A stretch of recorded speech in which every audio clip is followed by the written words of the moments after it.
Bom dia. A parte que include falar sobre a parte da multidisciplinaridade que foi apresentada na sessão de pôster do Congresso.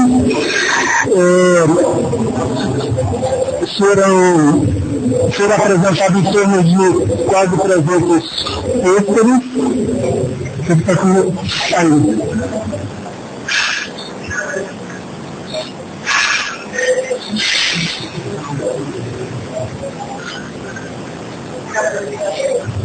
Acho que foi embaixo.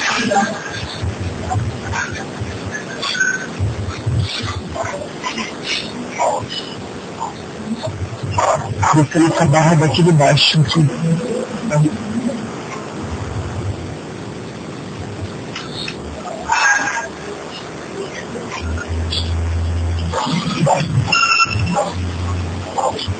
Então foram apresentados quase 300 pôsteres, sendo que 3 trabalhos eram no Brasil, e outros trabalhos foram levados pela Tatiana, um sobre esclerose lateral amiotrófica, tratamento da hidroterapia, que eu vou deixar para ela apresentar esse trabalho, porque ela conhece os detalhes, um trabalho sobre síndrome pós-colo e sobre atrofia muscular espinhal do tipo 1.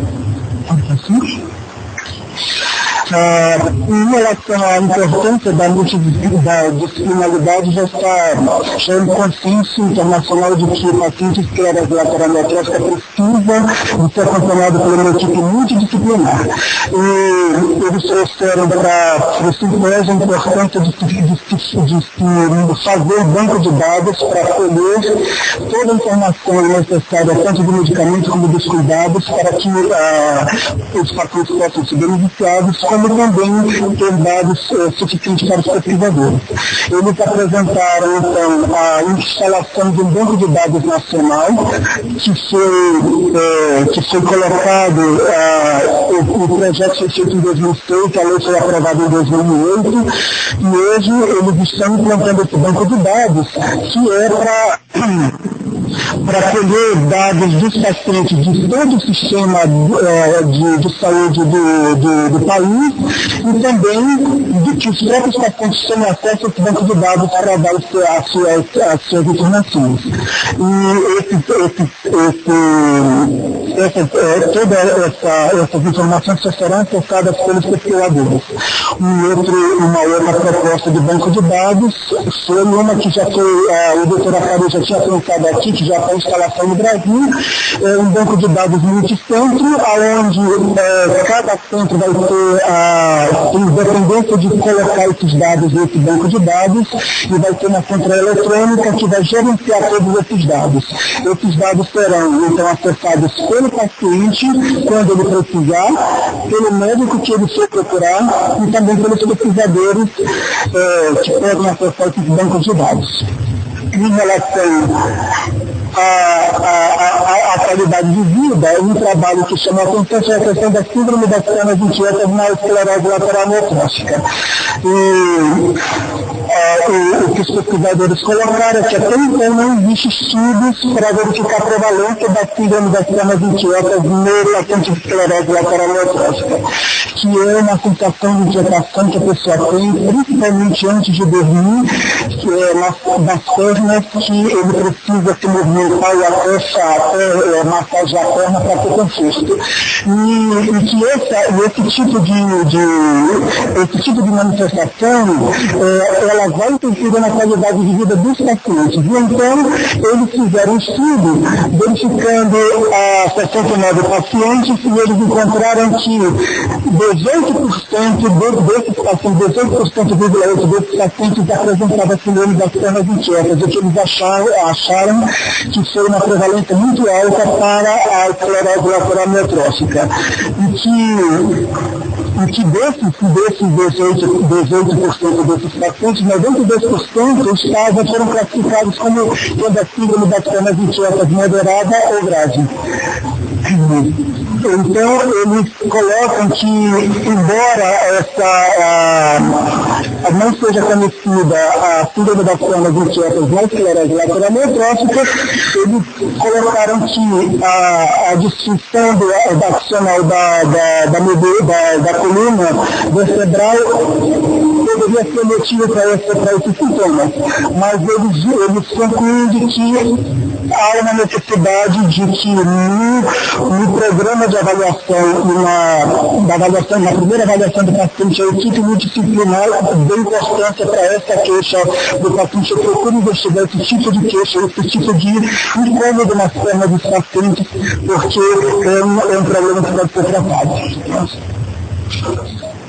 Um outro projeto é um projeto da Itália, que eles estelaram do projeto MAPA, que foi para verificar o bem-estar psicológico dos pacientes ao longo do tempo.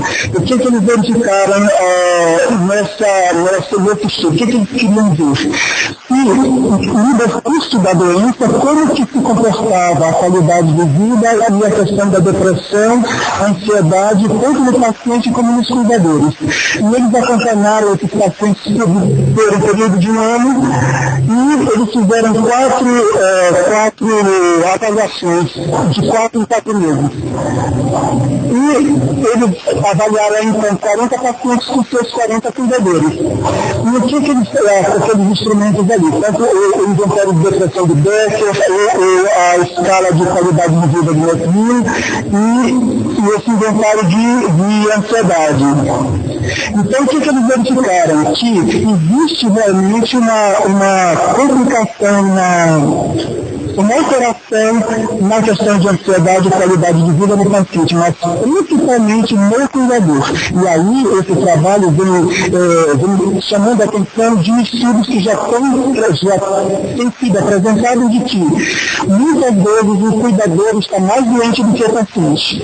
Então, que na verdade, tanto as equipes multidisciplinares, elas devem dar importância para o cuidado do paciente, mas também o cuidado com o cuidador, porque o cuidador no processo de adoecer, muitas vezes ele adoece mais que o paciente nessa questão de depressão, ansiedade e piora da qualidade de vida.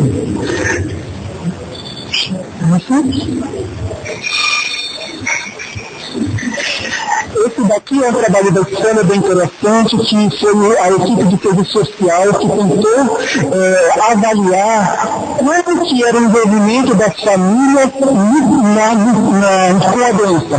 Quanto custa a doença esclerose lateral amiotrófica para as famílias? E quais são as fontes que esses pacientes podem acessar para terem ajuda para esse pagamento dessa doença? Então, eles fizeram um questionário muito amplo, de 156 perguntas só sobre a questão demográfica, se a pessoa era casada, se era solteira, se trabalha, esses dados pessoais, e com 61 perguntas em relação a se a pessoa trabalhava, se tinha salário, se era funcionista, se era aposentado, e se tinha ajuda da família ou ajuda de algum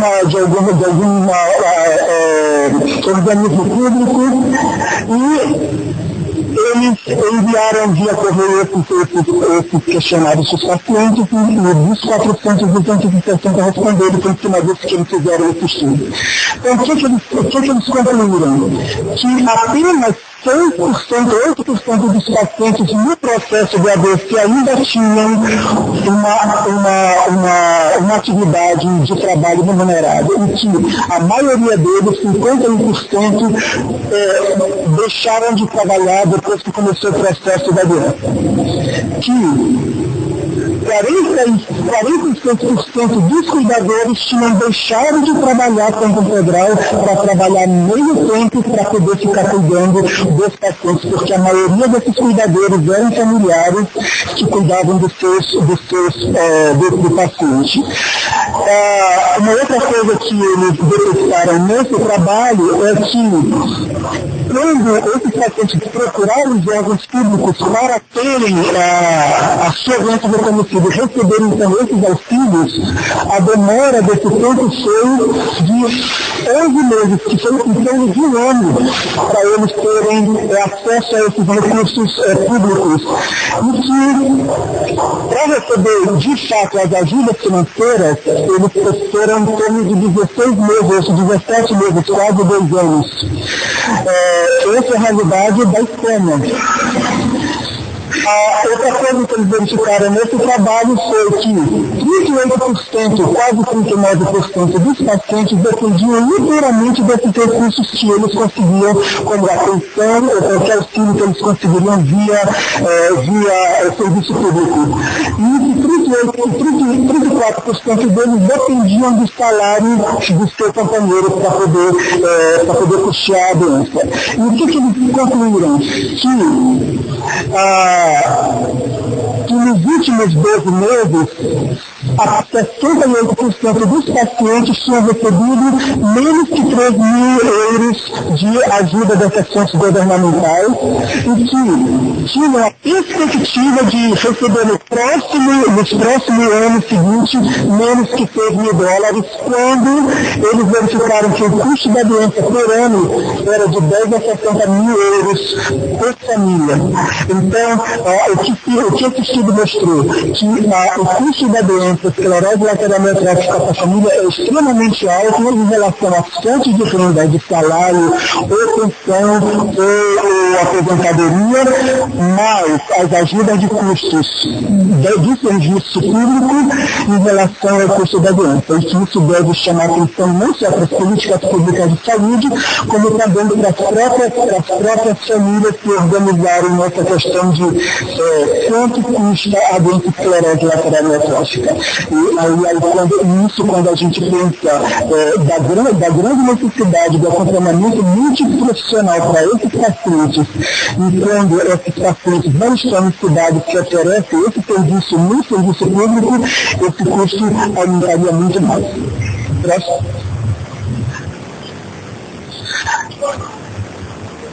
Esse trabalho é um trabalho da Alemanha, falando sobre a fonoaudiologia entre os pacientes que receberam o tratamento da fonoaudiologia, aqueles que receberam o tratamento da fonoaudiologia, mais os aparelhos que ajudam para a comunicação, para a fala.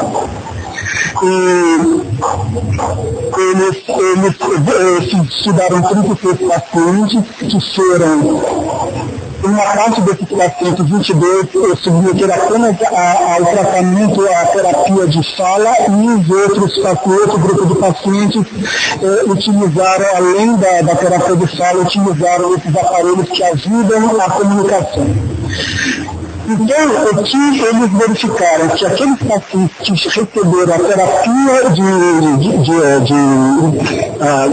da fonoaudiologia, mais o uso de aparelhos para ajudar na comunicação, eles apresentaram um impacto muito maior na qualidade de vida do que aqueles que tiveram só o atendimento da terapia da fonoaudiologia. Mas o que é interessante nesse trabalho é que esse pessoal que recebeu ajuda com aparelhos para falar eram os que estavam piores, porque eram os que estavam com mais complicações de musculatura de inervação lumbar.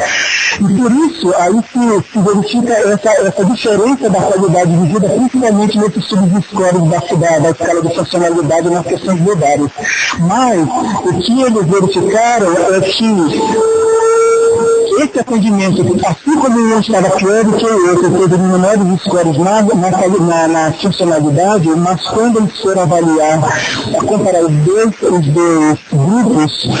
grupos eram bem semelhantes em relação ao bem-estar, em relação à questão da humor e da qualidade de vida. O que significa isso? De que a terapia da fonoaudiologia, quando necessário, com os aparelhos para ajudar na fala, causa um impacto muito grande naqueles pacientes que têm dificuldade para falar. Entretanto, mesmo eles sendo piores do que os outros, as duas terapias são benéficas e com a mesma impacto na qualidade de vida, tanto para aqueles que tiveram a ajuda dos aparelhos como aqueles que não tiveram. Próximo. Esse estudo veio dos Estados Unidos, eles verificaram qual o impacto que um paciente que com esclerose lateral amiotrófica tem quando ele usa a cadeira elétrica, a cadeira de rodas elétricas, né? Por quê? Porque se verifica que a mobilidade do paciente de esclerose é reduzida e aumenta com o decurso da doença, e que muitos pacientes de esclerose lateral amiotrófica usam cadeira de rodas manual, que dependendo de uma outra pessoa. E eles verificaram que esses pacientes, eles apresentaram de que eles se sentiam com pouca dependência, necessitando de outras pessoas e com pouca liberdade de ação. Então eles verificaram então, qual era o impacto daqueles pacientes que tinham que usavam cadeira de rodas no decurso da doença. O que eles verificaram? Que todos eles consideraram, quando foi avaliada a qualidade de vida, de que eles tinham melhorado a qualidade de vida desde que tiveram a obtenção da cadeira de rodas motorizadas. Esses pacientes que receberam a cadeira de rodas continuaram a ter quedas como os outros tinham quedas, que foi uma das reclamações para essa questão de mobilidade, que 25% deles tiveram quedas, mas nenhum foi queda da cadeira de rodas elétrica. E que eles referiram também que tinham melhorado tanto da dor muscular como algum problema de edema de extremidades e nos membros inferiores, a partir do momento que eles usaram a cadeira de rodas. Mesmo a maioria todos eles referindo que até dormiam na cadeira de roda 1 ou 2 horas. Né? O que esse estudo mostrou é que esses pacientes relataram que eles melhoraram a sua independência, a sensação de felicidade, qualidade de vida, senso de controle para as ações e que a cadeira de roda trouxe para ele principalmente na melhoria de ficar sem jeito em determinadas situações porque não tinha mobilidade para se movimentar.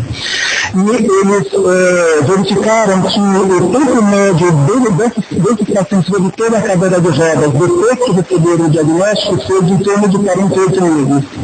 E que depois do diagnóstico, até eles conseguirem a cadeira de rodas foi de 38 meses. E que o custo dessa cadeira de rodas lá nos Estados Unidos é de 26.900 e poucos dólares. E que a média de tempo da espera da avaliação, depois da avaliação para dizer qual a cadeira de roda apropriada e até receber, foram de quase 3 meses. E o que mostra isso para a gente? Que a cadeira de rodas, ela é cara, mas que ela traz um benefício muito grande para o paciente de esclerose lateral amiotrófica e que há necessidade de que o serviço de saúde público e os órgãos, como as associações de esclerose lateral amiotrófica, devem estar fortes para que a cadeira de rodas motorizadas possa ser um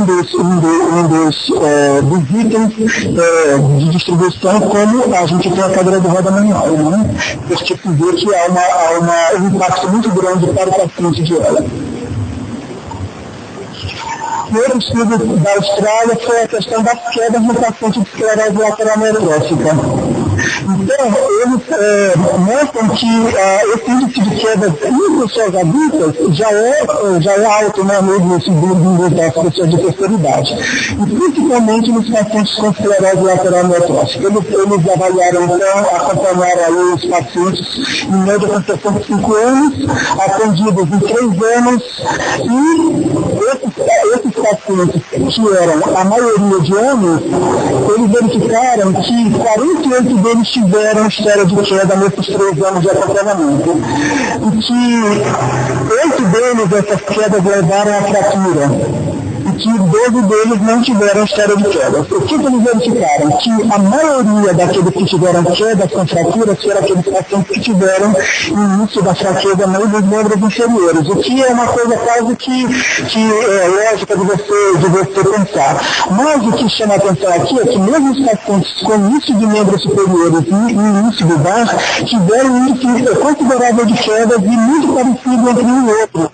Parece que os pacientes com início do bar também têm a questão questão do desequilíbrio como os pacientes com início nos membros superiores.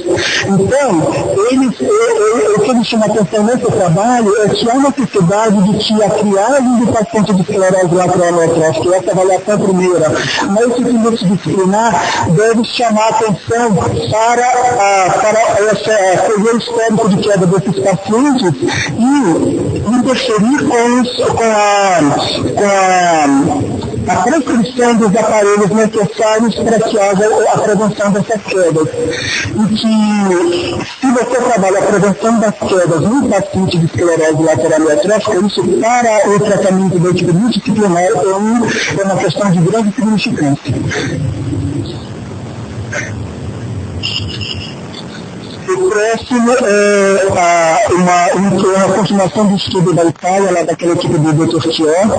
Eles estão verificando, validando a medição do gasto energético depois dos pacientes com esclerose lateral amiotrófica.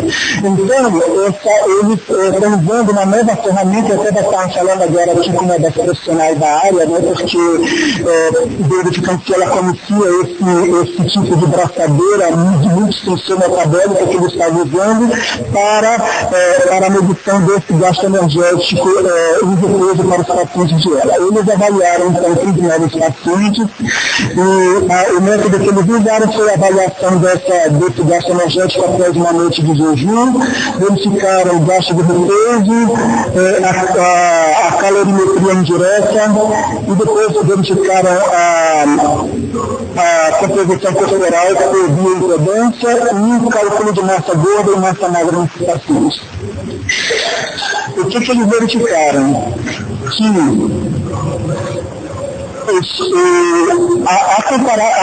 a medição com essa braçadeira eletrônica mais essa calorimetria indireta é uma avaliação de uma acurácia extremamente alta para os pacientes de esclerose lateral amiotrófica, principalmente no início da doença, em que eles validaram essa mensuração do gasto energético do paciente de esclerose lateral amiotrófica para ser usado nos outros síndromes. Os outros trabalhos, que foram o do marcador, o marca-passo diafragmático, que já foi apresentado nos outros anos aqui, foram trabalhos de continuação que mostram que